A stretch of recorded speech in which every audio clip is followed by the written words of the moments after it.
यो भिडियो हेर्ने सम्पूर्णलाई मेरो नमस्कार। यो भिडियोलाई चाहिँ फलो गरिदिनु होला।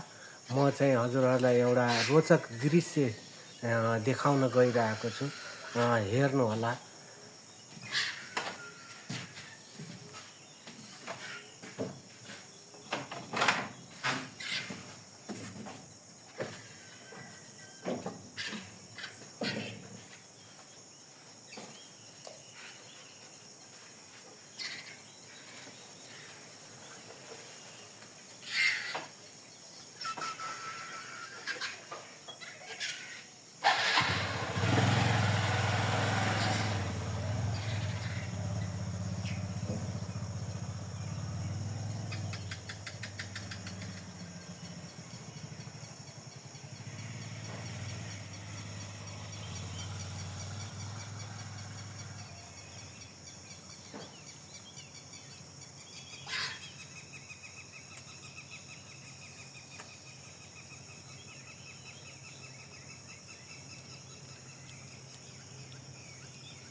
यो मैले बनाइसकेको यो भिडियो हजुरहरूको मोबाइलमा आइसकेपछि सब्सक्राइब चाहिँ पक्कै गरिदिनुहुन्छ भन्ने मलाई आशा छ।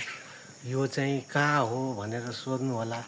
यो काउसोती नेपालको मध्यभाग काउसोती नगरपालिका नमुना सामुदायिक वनमा पर्छ।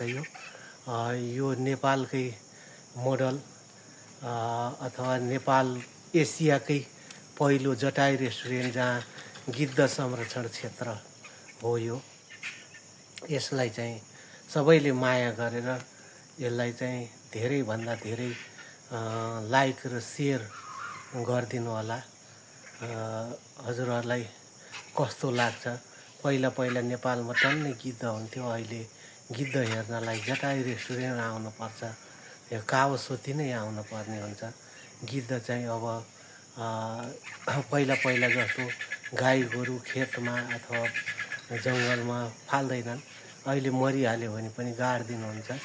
र यो हामीले चाहिँ यो जटायु रेस्टुरेन्ट यो संरक्षण क्षेत्र यो कावसोती नवलपुर जिल्लामा रहेको यो जटायु रेस्टुरेन्टलाई चाहिँ हामीले नवलपुर जिल्लाकै मरेका जीव जन्तु गाई बस्तु भैँसी भेडा बाख्रा हामीले ल्याएर गिद्धलाई खुवाउने गरिएको छ। यो भिडियो हजुरहरूलाई कस्तो लाग्छ? लाइक कमेन्ट सेयर पक्कै गरिदिनुहुन्छ भन्ने मलाई आशा छ। हस्त, धन्यवाद, नमस्कार।